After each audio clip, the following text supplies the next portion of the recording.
ശ്രീ കാബ സുരേന്ദ്രൻ നമുക്കൊപ്പം ചേരുന്നുണ്ട്. ശ്രീ കാബ സുരേന്ദ്രൻ, ഇപ്പോൾ പുറത്തുവരുന്ന ഒരു വെളിപ്പെടുത്തലുണ്ട്.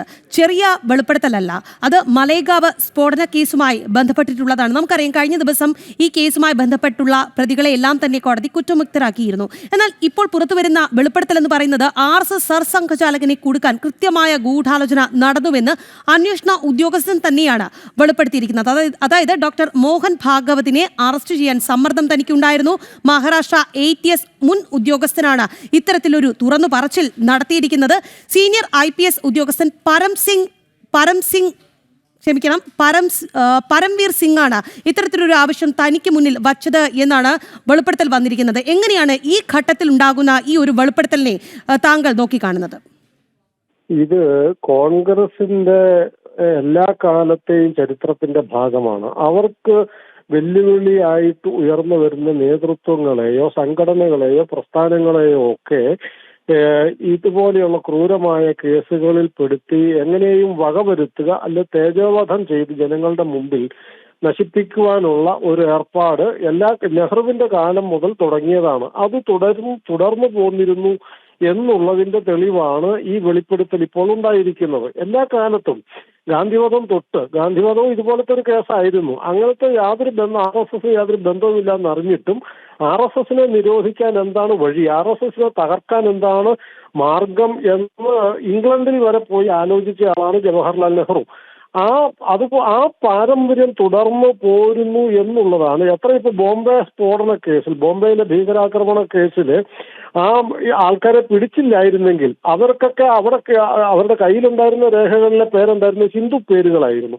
ഇങ്ങനെ എങ്ങനെയെങ്കിലും RSSുമായിട്ട് കണക്ട് ചെയ്ത് രാജ്യത്തുണ്ടാവുന്ന എല്ലാ വലിയ വലിയ പ്രശ്നങ്ങളെയും ഏതെങ്കിലും തരത്തിൽ RSSനെ കണക്ട് ചെയ്ത് ഇപ്പൊ രാജ്യം മുഴുവൻ ഇപ്പം മതപരിവർത്തനം അല്ലെ ഇതുമായിട്ട് ബന്ധപ്പെട്ട വിഷയം നടക്കുന്നു, അല്ലെങ്കിൽ മറ്റെന്തെങ്കിലും സംഘർഷം, ഒരു ഇസ്ലാം ധാരി ആക്രമിക്കപ്പെടുന്നു, അങ്ങനെ എന്തെങ്കിലും ഉണ്ടായാൽ ഉടനെ RSSുമായിട്ട് വിദൂര ബന്ധം പോലും ഇല്ലെങ്കിലും മാധ്യമങ്ങളും കോൺഗ്രസും പറയുന്നത് എന്താ? ഒരേ സ്വരമാണ് അവർക്ക്. അവരെല്ലാവരും പറയുന്നത് സംഘപരിവാറിനാണ്. RSSുമായിട്ട് ഒരു ബന്ധമില്ല. ഇപ്പൊ ഛത്തീസ്ഗഡിൽ ഉണ്ടായ കേസിൽ പോലും ആ ഒരു ലേഡിയോട് ചോദിക്കുന്നുണ്ട്, നിങ്ങൾ ബജരംഗ് ദളല്ലേ? അല്ല എന്ന് അവർ പറയുന്നുണ്ട്. പക്ഷെ നമുക്ക് ആവശ്യം, നമ്മുടെ കോൺഗ്രസിനും നമ്മുടെ മാധ്യമങ്ങൾക്കും ആവശ്യം വിദേശ ചാര സംഘടനകളുടെ പേറോളിൽ ഉള്ളതാണ് പല മാധ്യമപ്രവർത്തകരും മാധ്യമങ്ങളും.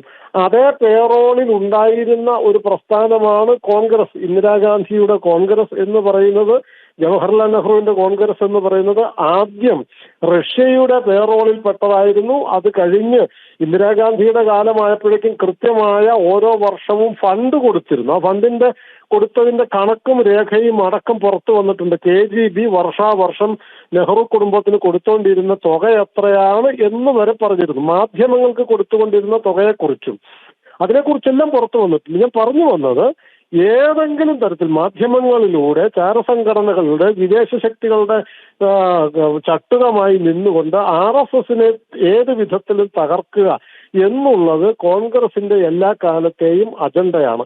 അതിനവര് അധികാരം ഉപയോഗിച്ചതുപോലെ ആക്രമിച്ചതുകൊണ്ടാണ് അവർക്കെതിരെ എന്തെങ്കിലും കേസ് വരുമ്പോൾ അധികാരം ഉപയോഗിക്കുകയാണോ ദുർവിനിയോഗമാണെന്ന് അവർ പറയുന്നതിന്റെ കാരണം അവർക്കറിയാവുന്ന ഒരു പണി ഇതേ ഉള്ളൂ: അധികാരം കൊണ്ട് എതിരാളികളെ ഉന്മൂലനം ചെയ്യുക എന്നുള്ളതാണ്. അതിന്റെ ഭാഗമായിട്ട് ഇപ്പൊ സർസംഘചാലകനെ കേസിൽ എന്നാൽ ലോകം മുഴുവൻ അവർക്ക് പറയാൻ പറ്റുമല്ലോ, ഇത് കണ്ടില്ലേ, RSSന്റെ സർസംഘചാലകൻ തൊട്ട് താഴേക്കടയിലുള്ള ആൾക്കാർ വരെ ഇങ്ങനെയാണ് പ്രവർത്തിക്കുന്നത്, ഇതിനു വേണ്ടിയാണ് പ്രവർത്തിക്കുന്നത്, മുസ്ലിങ്ങളെ ഉന്മൂലനം ചെയ്യാൻ വേണ്ടിയാണ് എന്ന് അവർക്ക് പറഞ്ഞ് പ്രചരിപ്പിക്കാൻ, അല്ല ന്യൂനപക്ഷങ്ങളെ ക്രിസ്ത്യാനികളെ ഉന്മൂലനം ചെയ്യാൻ വേണ്ടി എന്ന് പറഞ്ഞ് പ്രചരിപ്പിക്കാൻ എളുപ്പമായൊരു മാർഗമാണ്. ആ തലയെ അടിച്ചാൽ മതിയല്ലോ.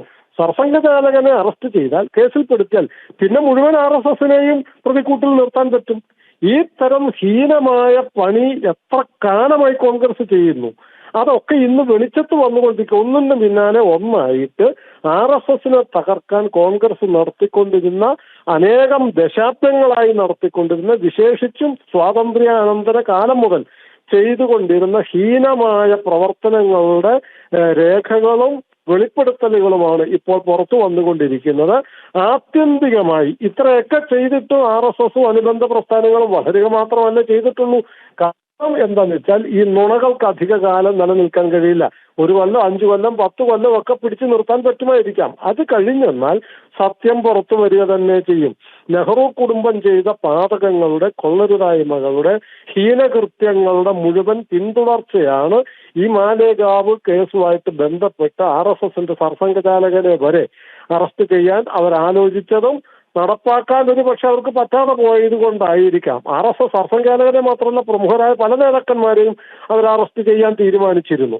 ആ വിവരം അന്ന് നമുക്ക് കിട്ടിയിട്ടുണ്ട്. അതുകൊണ്ട് കോൺഗ്രസിന്റെ വൃത്തികെട്ട കുടുംബ രാഷ്ട്രീയത്തിൽ ഒരു രാജ്യത്തെ ബലി കഴിക്കുകയാണ് അവർ ചെയ്യുന്നത്. ഒരു നാടിനെ മുഴുവൻ കുട്ടിച്ചോറാക്കുകയാണ് അവർ ചെയ്യുന്നത്. അധികാരത്തിന് വേണ്ടി ഏത് വൃത്തികെട്ടതും ക്രൂരവുമായ പണി ചെയ്യാൻ കോൺഗ്രസിന് മടിയില്ല എന്നുള്ളതിന്റെ ഒടുവിൽ ഇപ്പൊ കിട്ടിയ തെളിവാണ് ഈ മാലേഗാവ് സ്ഫോടന കേസിൽ RSSന്റെ സർസംഘചാലകനെ വരെ അറസ്റ്റ് ചെയ്യാൻ തീരുമാനിച്ചിരുന്നു എന്നുള്ളത്. കോൺഗ്രസ് കുഴിയിൽ കോൺഗ്രസ് വീഴുക തന്നെ ചെയ്യും. നന്ദി ശ്രീ കാബ സുരേന്ദ്രൻ, ഈ വിഷയത്തിൽ ഈ അവസരത്തിൽ ഞങ്ങളോട് പ്രതികരിച്ചതിന്.